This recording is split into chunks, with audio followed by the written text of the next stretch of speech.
मित्रांनो, आपल्यापैकी बरेचसे तुमचे काही नातेवाईक असतील, भाऊ असतील, बहिणी असतील, ह्या बरेच लोक हे अब्रॉडला फॉरेनमध्ये शिफ्ट झालेले आहेत. अशा व्यक्तीने जर इंडियामधल्या कुठल्याही प्रॉपर्टीमध्ये जर इन्व्हेस्ट करायची जर इच्छा दाखवली आणि जर त्यांनी इन्व्हेस्ट केले, तर त्याला इंडियन इन्कम टॅक्स डिपार्टमेंटकडून त्यांना नोटीस येण्याचे चान्सेस असतात.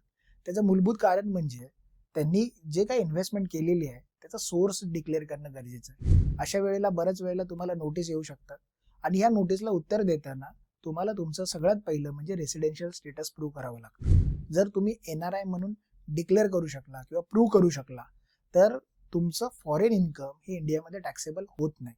पण जर तुम्ही हे प्रूव्ह करू शकला आणि जर तुम्हाला त्या सोर्स ऑफ इन्कमचे सगळे डॉक्युमेंट जर तुम्ही ठेवू शकला तर तुम्हाला या इन्कम टॅक्समधून सूट मिळू शकते किंवा तुम्ही या इन्कम टॅक्सच्या स्क्रुटिनीला व्यवस्थितरित्या हँडल करू शकता.